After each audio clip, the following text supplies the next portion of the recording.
Can a simple song change the fate of a country? Although it may seem incredible, sometimes music is not just art. It is gunpowder. It is spark. It is the force that breaks down walls of silence and builds bridges to a different and free future. Music has a power that transcends time and space. It can capture the pain of a people, their hidden dreams, their silent resistance. When words cannot say it all, a song can, striking hearts and awakening dormant consciences.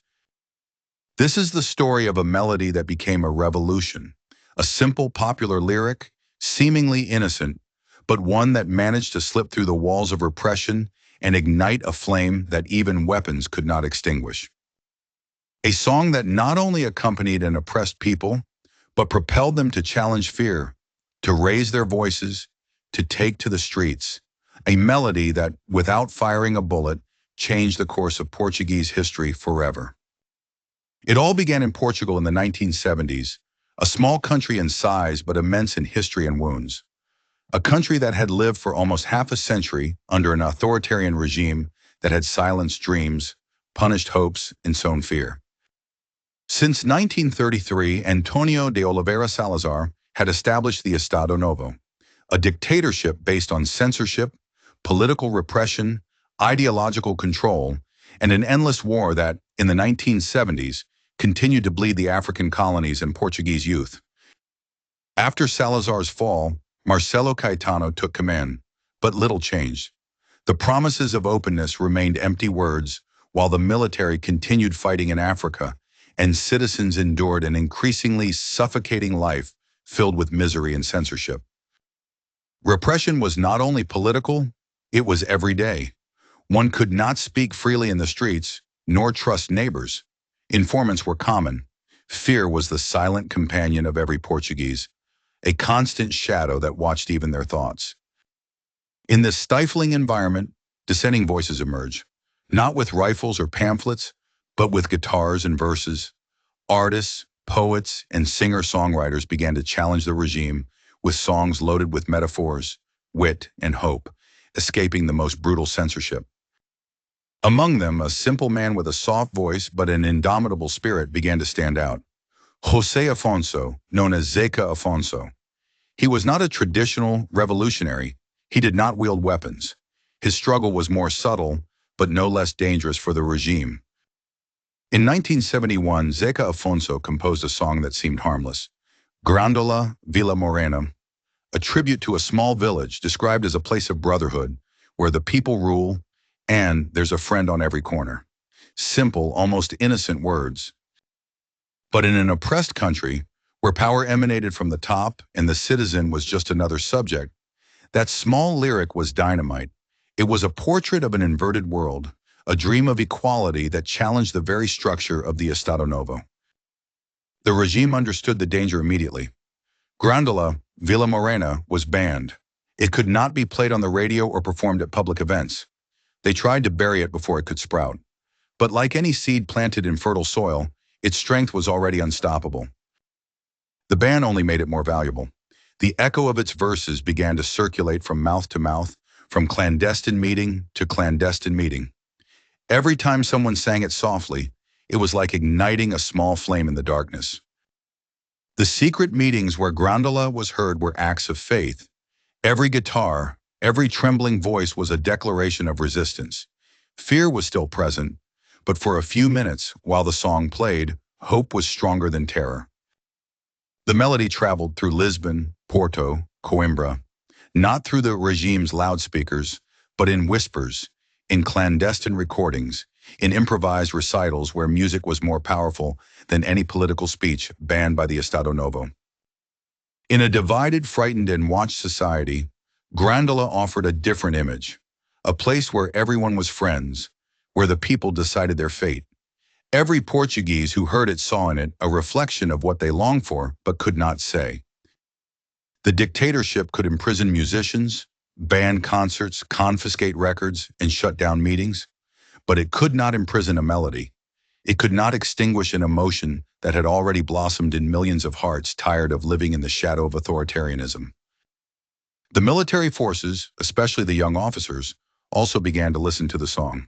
Many of them were fed up with the colonial war, sending and losing comrades in senseless battles in the name of an empire that no longer existed. These officers formed a clandestine movement, the Armed Forces Movement, MFA. And among them, Grândola, Vila Morena began to be seen as more than just a song. It was a silent promise that another Portugal was possible. Meanwhile, the political situation became untenable. The economy was suffocating, censorship was unbearable, student protests were growing, and international support for the regime was crumbling. Everything was ready for something or someone to ignite the final spark. Seca Afonso, unknowingly, had created not just a song, but an emotional password, a coded message that crossed generations, social classes, and ideological barriers. In every note, in every word, there was an invitation to dream, to resist. The song was born that, at the exact moment, would not only accompany history, but propel it forward. Portugal was about to experience one of the most extraordinary and peaceful revolutions of the 20th century, with a guitar as its flag. When repression becomes the norm, any act of tenderness, solidarity, or music becomes a revolutionary act. In Grândola, Vila Morena was not just tenderness, it was a whisper of freedom, impossible to silence. Thus, in the Portuguese nights of the early 70s, in small secret gatherings or hidden recordings, a forbidden song became the voice of the people, a simple melody that challenged, without violence, the absolute power of a dictatorship. The story of how a simple song can change the fate of a country was beginning. The sound of guitars was already announcing the arrival of a new dawn. It was not long before the streets of Lisbon would be taken, not by fear but by hope. In the midst of that, Lisbon weighed down by sadness and surveillance, Grândola, Vila Morena, circulated like an underground heartbeat. No one could sing out loud, but many hummed its melody in private, dreaming of better days that still seemed impossible.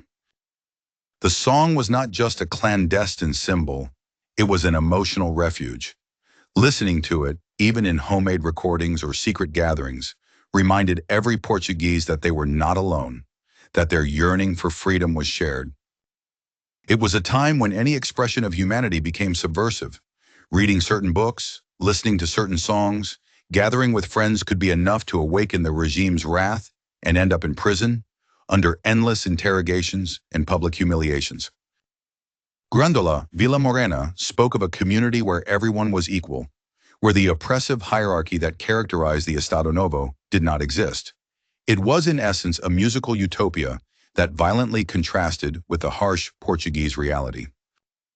The song's message was so powerful precisely because it did not appeal to complicated ideologies. It did not speak of parties or explicit class struggles. It simply spoke of humanity, dignity, and brotherhood, and that was what the regime feared most. In its lyrics, listeners could imagine a country without censorship, without fear, where solidarity was stronger than the fear imposed from above. The dictatorship could control newspapers, radios, books, but it could not control dreams. Each note of Grândola, Vila Morena was like a drop of water eroding the stone of repression. Little by little, insistently, it was wearing down the regime's foundations from where they least expected, from the hearts of the people. Young soldiers, many from humble families, began to feel that the colonial war was not only absurd, but contrary to the values that Grândola celebrated. Why die for an empire when they could fight for their own people? Thus in the barracks, amidst training and tense silences, the song also began to spread. Hidden recordings passed from hand to hand. Some played it on guitar in the barracks in the middle of the night when fear slept a little. It was then that the Armed Forces Movement, the MFA, began to consolidate. They were not coup military in the classical sense. They were patriots convinced that Portugal deserved a better future, one where human dignity was central. The conspirators knew that a traditional, bloody coup would only perpetuate the cycle of violence. They needed something different, something that would not only overthrow the regime, but transform the very soul of the country. And for that, they needed powerful symbols. Grândola, Vila Morena became that symbol, a simple emotional melody capable of invoking without words the promise of another Portugal. It was not a military anthem. It was a human anthem. And for that reason, it was much more dangerous. Meanwhile, the situation in the country worsened. Inflation devoured salaries. Families sent their children to colonial wars that no one wanted to fight. The youth, suffocated by the lack of freedom, dreamed of emigrating.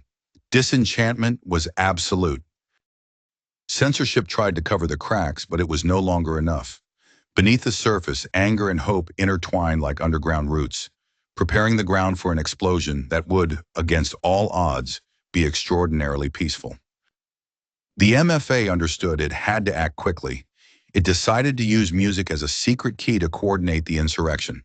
There would be no military radio orders or official communiques. There would be songs, codes that everyone knew but only some could interpret. The plan was simple yet brilliant. At a set time, a signal song would play on the radio, indicating that the officers should prepare. Then a second song would be the definitive order to take strategic positions without firing a shot. The first chosen signal was E Depois do Adeus, a popular ballad performed by Paulo de Carvalho.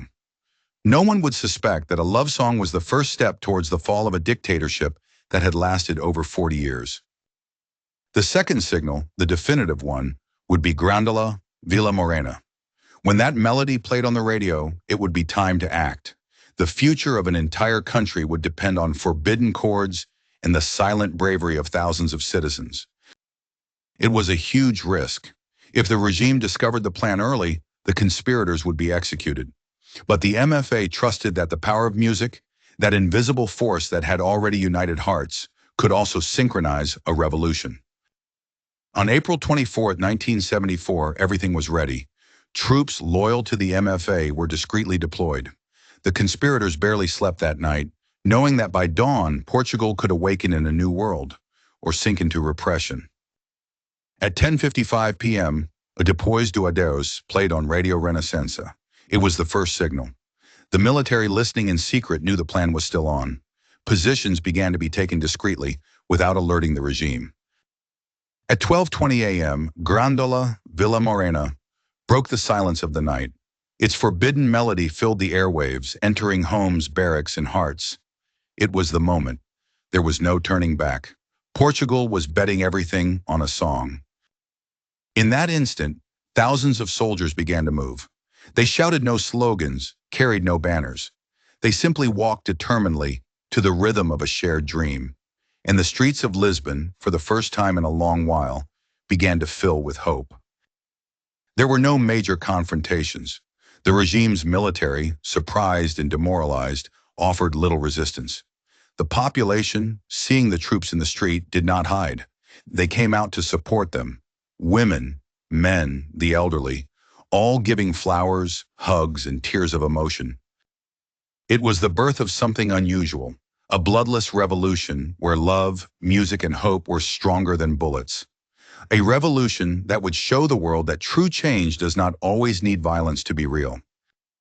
The dawn of April 25, 1974, would forever be marked in Portugal's memory. As Grândola, Vila Morena still resonated on clandestine radios, the country began to shake off the weight of decades of oppression, fear, and silence. The first troops took strategic points in Lisbon: the national television, the airport, the ministries. Without the need for gunfire, without the need for violence, the city, still sleepy, began to awaken under a breeze of freedom that spread like a whisper. As the hours passed, citizens spontaneously flooded the streets, not with weapons or violence, but with flowers, hugs, and songs. The symbol they carried in their hands was simple, beautiful, and profoundly revolutionary: red carnations. A flower seller, Celeste Cairo, seeing the military in the street, began to offer carnations, a spontaneous, simple gesture that became an emblem. Soldiers placed the carnations in the barrels of their rifles as a sign of peace. Thus, instead of bullets, rifles fired hope. Instead of shouted orders, songs played. And instead of bloody confrontations, the revolution was built on gestures of love, solidarity, and an overwhelming emotion that filled every corner. The regime tried to resist, but it was isolated. Marcelo Caetano took refuge in the National Republican Guard barracks. However, there were not enough troops to sustain his power. Lisbon was no longer his. It belonged to the people and to music. In a few hours, revolutionary forces surrounded the barracks. Their surrender was negotiated without major confrontations. General Antonio de Spinola was chosen as the interlocutor to ensure a peaceful transition and avoid the bloodbath that everyone wanted to prevent. Finally, Marcelo Caetano handed over power. The Estado Novo, which had ruled with an iron fist for over 4 decades, fell without firing a shot. An entire regime crumbled to the rhythm of a song and the scent of carnations. When the news spread, the emotion was indescribable. People of all ages filled the squares and avenues. They embraced, cried, laughed. Lisbon, which had known fear, now experienced the joy of knowing it owned its destiny. Political prisoners were released. Banned songs played loudly. Censorship, fear, and silence shattered like old glass. Portugal had regained something that seemed lost: its voice, its dignity, its right to dream without chains. In the following days, the revolution spread rapidly across the country. Every town, every city celebrated its own liberation. Popular assemblies, open debates, and free elections were organized. It was a collective rebirth, chaotic yet vibrant, like a long-awaited spring. The world watched in astonishment. While in other countries political changes were accompanied by violence and repression, in Portugal soldiers handed out flowers, poets recited in the squares, and families danced under makeshift flags of hope and brotherhood. The Carnation Revolution showed that true power resides in the people when they choose not to be afraid, that a song can be more powerful than an army, and that dreams, when shared, become invincible. Grândola, Vila Morena, became the spontaneous anthem of the revolution. On every radio, in every street guitar, that simple, almost hypnotic melody played, uniting an entire country in a single heartbeat of resistance, love, and faith. Zeca Afonso, the song's author, did not directly participate in the coup, but his music had done more for the cause of freedom than any political speech. He was the poet of a people no longer willing to be silent. In those April days, Portugal not only toppled a regime, it redefined the very concept of revolution. It was not brute force, terror, or hatred that won. It was music, hope, and tenderness turned into collective action. The young soldiers, many of them barely teenagers, were the unsung heroes of that feat. Simple men, tired of unjust wars, who chose to embrace their people instead of shooting at them. History would always remember them as the captains of April. The Carnation Revolution did not immediately solve all of Portugal's problems. The transition to democracy was complex, filled with tensions and challenges. But that first act of collective courage opened the door that had been closed for decades. In Portuguese memory, April became forever linked to the scent of carnations, the sound of free guitars, the murmur of crowds walking together toward an unknown future, but finally their own. A month of flowers and freedom, of songs and dreams. The MFA, after its success, pushed for the creation of a provisional government that would prepare for the democratic transition. The old structure of the Estado Novo crumbled like a house of cards before the will of the people. History was finally changing hands. Free elections were called for 1975. For the first time in nearly half a century, the Portuguese could choose their destiny at the polls, without fear, without censorship, without dictates. The revolution had sown its seed, and now it was time to reap. Grândola, Vila Morena was sung over and over at rallies, celebrations, and popular assemblies. It was no longer a banned song. It was the official soundtrack of a country learning to walk again, clumsily at first, but with firm steps. Zeca Afonso, humble as always, never wanted to take credit. For him, the true strength lay in the people, in that collective ability to dream and act. His music had merely been a mirror where hope reflected and multiplied. The message of Grândola, simple and bright, remained relevant. On every corner, a friend. In every neighborhood, a promise of solidarity. In every street taken by freedom, the echo of a melody that had conquered the deepest fears. Portugal was not the same after April. Slowly, amid difficulties and mistakes, it would build a solid democracy, open to the world, proud of its achievement. But it all began that night with a song, some carnations, and an indestructible conviction of dignity. Sometimes history advances with a bang. Other times, as in Portugal in 1974, it moves to the rhythm of a simple melody, laden with dreams. And it shows that peoples are not the property of tyrants, but heirs to their own destiny. The Carnation Revolution remains decades later a reminder to the world. True change does not always require violence. Grândola Vila Morena was not a complex composition. It had no grand arrangements or elaborate orchestrations. It was a simple, almost minimalist melody that could be sung anywhere, by any voice, accompanied only by a guitar, or even without instruments. Its lyrics were also brief, direct, filled with images of community, solidarity, and dignity. There was an emotional purity in it that transcended social classes, ages, and political stances. It was simply a promise of a better world. On every corner, a friend was not just a poetic phrase. It was the claim of something the Estado Novo had tried to destroy: the trust between people, the social fabric broken by years of fear, censorship, and betrayal. The strength of Grândola lay in its ability to create a sense of us.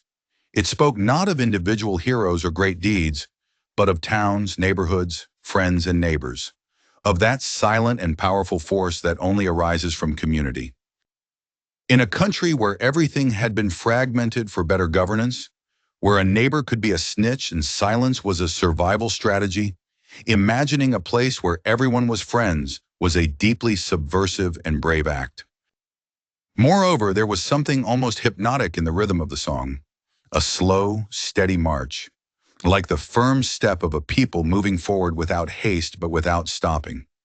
Each verse felt like a heartbeat, a collective breath, a call to awaken. So, when it played on the radio that dawn, it was not just a tactical signal. It was an emotional signal. Those who heard it knew, deep in their being, that the moment had come, that fear no longer ruled.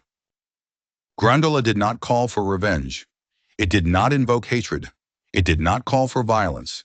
It simply invited to build, to reconnect, to dream together of a country where dignity was not an exception, but the natural norm of everyday life. That was perhaps its greatest revolution, teaching a people that it was possible to imagine differently, that oppression was not an inevitable fate, but a historical anomaly that could be corrected with courage, love, and music as a universal language. The regime understood too late that censoring the song would not kill it. On the contrary, it turned it into an even more powerful symbol. Each prohibition, each confiscated record, each interrupted concert only increased its aura of resistance. The song had ceased to belong to Zeca Afonso. It had been adopted, appropriated, reinvented by the Portuguese people as their unofficial anthem. It was no longer just a melody, it was the very sound of the freedom that was to come. Its simplicity also made it easy for everyone to sing. You didn't need to be a musician or have vocal training. You just had to know how to dream. You just had to believe that one day every corner could truly be inhabited by a friend, not by a regime informant.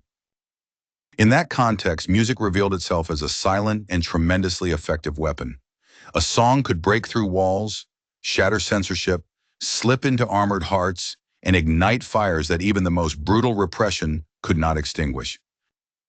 Grândola, Vila Morena, not only helped coordinate a revolution, it helped create a new national identity, a Portugal that was no longer defined by fear or resignation, but by solidarity, hope, and shared dignity. Every time it played, it was as if millions of Portuguese recognized each other beyond the divisions sown by the dictatorship. It was a secret language of belonging, resistance, and future, an emotional password of freedom. Many historians agree that without Grândola, Vila Morena, the Carnation Revolution would not have had the same peaceful character. The music infused the movement with a deeply human spirit, where the enemy was not the soldier, but injustice. The very soldiers who participated in the uprising later acknowledged that the song reminded them they were there to protect their people, not to oppress them. It was a moral compass in a tense and potentially violent moment. The image of soldiers with carnations in their rifles, smiling, embracing civilians, could only be understood in a context where music had managed to soften hearts hardened by years of propaganda and fear. The revolution was not an explosion of fury, but an affirmation of life. And the soundtrack of that affirmation was a song that, at first glance, spoke of a small town, but in reality spoke of all humanity. In the following years, Grândola would be sung at demonstrations, protests, celebrations, and schools. It would become a rite, a living memory of what a people can achieve when they recognize themselves as a community and not as isolated enemies. Can a simple song change the fate of a country? Although it may seem incredible, sometimes music is not just art. It is gunpowder. It is spark. It is the force that breaks down walls of silence and builds bridges to a different and free future. Music has a power that transcends time and space. It can capture the pain of a people, their hidden dreams, their silent resistance. When words cannot say it all, a song can, striking hearts and awakening dormant consciences. This is the story of a melody that became a revolution, a simple popular lyric, seemingly innocent, but one that managed to slip through the walls of repression and ignite a flame that even weapons could not extinguish. A song that not only accompanied an oppressed people, but propelled them to challenge fear, to raise their voices, to take to the streets. A melody that, without firing a bullet, changed the course of Portuguese history forever. It all began in Portugal in the 1970s, a small country in size but immense in history and wounds. A country that had lived for almost half a century under an authoritarian regime that had silenced dreams, punished hopes, and sown fear.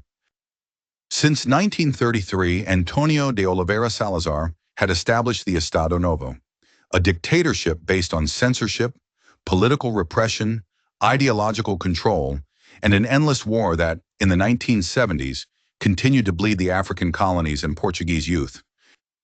After Salazar's fall, Marcelo Caetano took command, but little changed. The promises of openness remained empty words, while the military continued fighting in Africa, and citizens endured an increasingly suffocating life filled with misery and censorship. Repression was not only political, it was everyday. One could not speak freely in the streets, nor trust neighbors. Informants were common. Fear was the silent companion of every Portuguese, a constant shadow that watched even their thoughts. In this stifling environment, dissenting voices emerge, not with rifles or pamphlets, but with guitars and verses. Artists, poets, and singer-songwriters began to challenge the regime with songs loaded with metaphors, wit, and hope, escaping the most brutal censorship. Among them, a simple man with a soft voice but an indomitable spirit began to stand out. José Afonso, known as Zeca Afonso. He was not a traditional revolutionary. He did not wield weapons. His struggle was more subtle, but no less dangerous for the regime. In 1971, Zeca Afonso composed a song that seemed harmless, Grândola, Vila Morena, a tribute to a small village described as a place of brotherhood, where the people rule and there's a friend on every corner. Simple, almost innocent words. But in an oppressed country, where power emanated from the top and the citizen was just another subject, that small lyric was dynamite. It was a portrait of an inverted world, a dream of equality that challenged the very structure of the Estado Novo. The regime understood the danger immediately. Grândola, Vila Morena, was banned. It could not be played on the radio or performed at public events. They tried to bury it before it could sprout. But like any seed planted in fertile soil, its strength was already unstoppable. The ban only made it more valuable. The echo of its verses began to circulate from mouth to mouth, from clandestine meeting to clandestine meeting. Every time someone sang it softly, it was like igniting a small flame in the darkness. The secret meetings where Grândola was heard were acts of faith. Every guitar, every trembling voice was a declaration of resistance. Fear was still present, but for a few minutes, while the song played, hope was stronger than terror. The melody traveled through Lisbon, Porto, Coimbra, not through the regime's loudspeakers, but in whispers, in clandestine recordings, in improvised recitals where music was more powerful than any political speech banned by the Estado Novo. In a divided, frightened, and watched society, Grândola offered a different image, a place where everyone was friends, where the people decided their fate. Every Portuguese who heard it saw in it a reflection of what they longed for but could not say. The dictatorship could imprison musicians, ban concerts, confiscate records, and shut down meetings, but it could not imprison a melody. It could not extinguish an emotion that had already blossomed in millions of hearts tired of living in the shadow of authoritarianism. The military forces, especially the young officers, also began to listen to the song. Many of them were fed up with the colonial war, sending and losing comrades in senseless battles in the name of an empire that no longer existed. These officers formed a clandestine movement, the Armed Forces Movement, MFA. The power of a song at its fullest expression does not lie in its notes or words, but in its ability to become action. Grândola, Vila Morena did not just sound, it acted, it mobilized, it transformed concrete realities, not just abstract feelings. That is why its legacy is not limited to Portugal. In Latin America, Eastern Europe, and Africa, popular movements have found in music an echo, a drive, a force capable of confronting seemingly invincible oppressions with guitars and voices. Zeca Afonso, despite being persecuted and censored in his lifetime, achieved something few politicians or revolutionary leaders have. He planted a seed of dignity in the soul of his people that neither time nor repression could extinguish. The Carnation Revolution was possible because thousands of anonymous people chose to believe in that vision of simple brotherhood, because thousands of hearts beat in unison, inspired not by grand speeches, but by a song born of love. The story of Grândola is ultimately the story of human hope, the certainty that, even in the darkest times, a small gesture, a little melody, can change the entire course of a nation. Every time we hear it today, we do not just hear a song, we hear an echo of that bright April. We hear the voice of a people who refuse to continue living on their knees. We hear the eternal promise that freedom sings. The Carnation Revolution triumphed, but its echo did not stop at the borders of Portugal. The image of soldiers with flowers in their rifles and the story of a song changing the fate of a country traveled the entire world. Many social movements in different latitudes saw in the Portuguese experience an inspiration. If in Portugal a melody could unite an entire people, why couldn't they also find in culture a tool for resistance? In Latin America, where many dictatorships still oppressed their peoples in the 70s and 80s, music became a refuge and a cry of resistance. Banned songs, clandestine recitals, guitars defying the silence imposed by terror. The troubadours, poets, and singer-songwriters were persecuted. But like in Portugal, their art was hard to imprison. The melodies, verses, and shared stories transformed into invisible chains of solidarity that regimes could not break with rifles. In Eastern Europe, under the Soviet yoke, music also played a crucial role in keeping the hopes of freedom alive. Protest songs, improvised anthems, banned poems circulated like an underground river, slowly eroding the foundations of totalitarianism. Grândola, Vila Morena became a universal symbol that culture can be stronger than repression, that the identity of a people cannot be torn away by prisons, censors, or authoritarian decrees. In Portugal, the song remained alive in every political act, in every demonstration for democracy, in every anniversary of April. Not as a museum object, but as a still vibrant, still necessary song, still capable of moving hearts. Today, decades later, it continues to be sung in labor demonstrations, student protests, and national celebrations. It reminds all Portuguese that freedom is fragile, that it must be cared for every day, and that memory is its main guardian against tyranny. In schools, children learn its lyrics as if learning the living history of their country. It is not a simple exercise of memory, it is an act of cultural transmission, reaffirming an identity based on solidarity and dignity. The revolution also left harsh lessons. Not everything was easy. The democratic transition was complex, full of internal tensions, coup attempts, and economic crises. But the seeds sown that April night continued to take deep and resilient roots. Political parties proliferated. Elections became routine. A free press was reborn. And although there were setbacks and disappointments, Portugal never returned to being the country steeped in fear and censorship that it had been during the Estado Novo. The influence of Grândola was not only political, it was also emotional, spiritual, and social.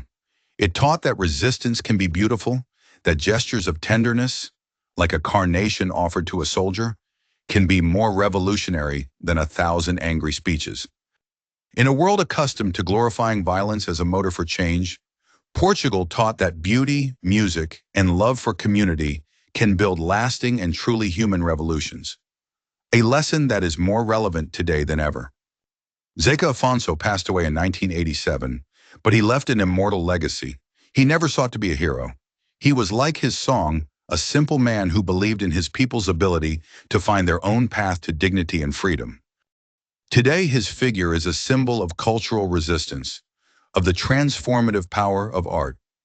Not only in Portugal, but around the world, his music reminds us that every voice matters, every gesture counts, and every note can change everything. In an era where music is often seen as superficial entertainment, remembering the history of Grândola is an act of resistance. It reminds us that art has a higher purpose, to touch the deepest fibers of humanity and call for action. Art doesn't need grand proclamations to be revolutionary. Sometimes a simple song, a melody evoking friendship and brotherhood, is enough to disarm tyrants and give voice back to the silenced people. Grândola, Vila Morena, doesn't belong only to Portugal. It belongs to all who believe in freedom, justice, and fraternity. It is the heritage of the fighting humanity, of the stubborn dreamers who refuse to accept injustice as inevitable. Every time it plays, a silent oath is reactivated. Never again dictatorships. Never again impose silence. Never again fear as the norm. Each verse is a reminder that freedom won with flowers and songs deserves to be defended with life and memory. In Lisbon, every April 25th, the carnations fill the streets again. Not as a nostalgic gesture, but as a renewal of commitment to keep alive the spirit of that April, a spirit made of music, courage, and community. The Carnation Revolution is not just a closed episode in history, it is a moral compass, a demonstration that even in the darkest times, humanity can choose tenderness over hatred, hope over fear. It is also a warning. Freedom is not a perpetual gift, it is a daily conquest. And its defense starts in the small things, in the songs we choose to sing, in the values we decide to sow in our communities, in the memory we keep alive. Grândola, Vila Morena, not only recalls a glorious past, it challenges us every day. Are we being true to that dream of equality? Are we defending the solidarity that once saved us from the abyss? Or are we letting forgetfulness erode what we've achieved? So when someone sings Grândola today, they not only pay tribute to the heroes of 1974, they also commit, even if silently, to being guardians of that promise, a world where, on every corner, there is always a friend. Music remains, even in our fast-paced digital days, a transformative force, a language that crosses borders, breaks invisible chains, awakens dormant consciences. Grândola is the reminder that art can and must be a tool for emancipation. Each generation must find its own Grândola, its own song of hope, resistance, and dignity. Because as long as there is injustice, as long as there is oppression, as long as there are hearts capable of dreaming, there will also be songs capable of changing history forever. The story of Grândola, Vila Morena, teaches us something we sometimes forget. A song, no matter how simple, can contain all the power of a people determined to change their destiny, to free themselves from fear and oppression. It wasn't a bullet, nor a decree, nor a foreign army that changed Portugal.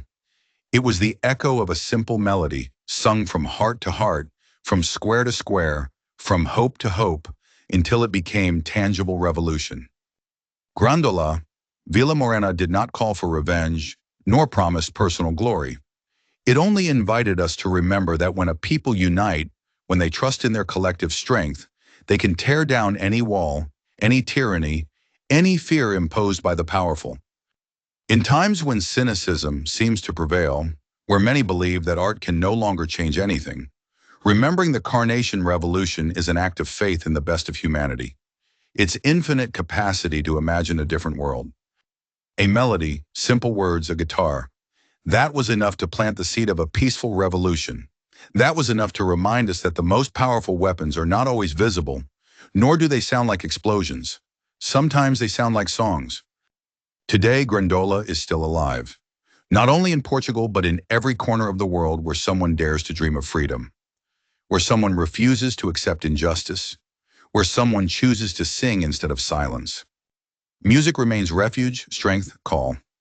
Every protest, every contemporary social movement continues to draw from that tradition. Because singing together is not just art, it is reaffirming that we are community, that we are many, that fear cannot isolate or defeat us. Can a song change the fate of a country? The history of Portugal answers with a resounding yes. Not because music has magical powers, but because it can ignite what regimes fear most: organized hope. Now more than ever, in a world shaken by inequalities, conflicts, and divisions, we need to remember the power of culture, of songs, poems, and stories that build bridges where others see only walls and borders. Grândola, Vila Morena reminds us that there is no eternal oppression, that no regime can forever extinguish the human desire to be free, to live with dignity, to walk alongside others as equals, without chains or fears. Each generation faces its own challenges, its own forms of oppression, but each generation also has the opportunity to find its own voice, its own anthem of resistance, its own Grândola to guide them on the path to freedom. Perhaps not all songs will change the world, but every song that inspires someone to dream, to act, to resist, is already changing something profound, something invisible yet real, the soul of those who refuse to live on their knees. In every revolution, in every movement for human rights, in every uprising for social justice, there is always a secret music playing, a common heartbeat, a melody that reminds everyone that they are not alone in the struggle. Grândola does not belong to a time frozen in the past. It lives in every carnation someone offers as a sign of peace. It lives in every guitar raised at a protest camp. It lives in every heart that refuses to give up. Portugal, small in territory, giant in lessons for the world, taught us that beauty can be revolutionary, that a sung poem can be worth more than 1,000 decrees, that tenderness, solidarity, and music are invincible weapons when believed in. Every time you hear a song that moves you, that awakens in you the longing for a better world, remember Grândola.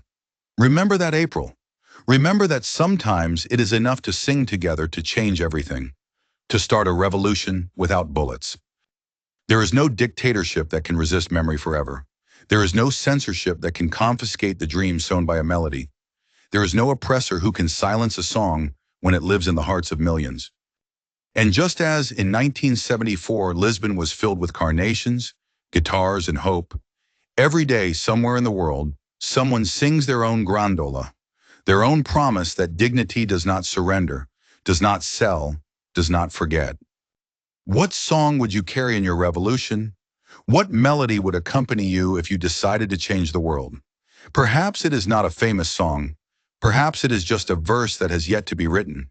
But there, in that music, everything begins. Because the true revolution begins in the heart. And sometimes all it takes to start a new story is a voice, a guitar, a flower, and the immense courage to believe that, yes, music can change the world. Thus ended a dictatorship. Thus was born a democracy. Thus a people found themselves again. And it all began not with a cannon shot, not with a tank, not with a defeated dictator, but with a forbidden melody that dared to dream. Today, more than ever, we need brave melodies, stories that unite, songs that remember, carnations that bloom amidst concrete, because as long as there are those who sing for justice, freedom, like in April 1974, we'll always find a way to blossom. So sing, sing even if you are afraid, sing even if you are alone, sing because every note is a seed, sing because every word can be a carnation in the rifle of a tyrant. Sing and you will be making history, even if you don't know it yet.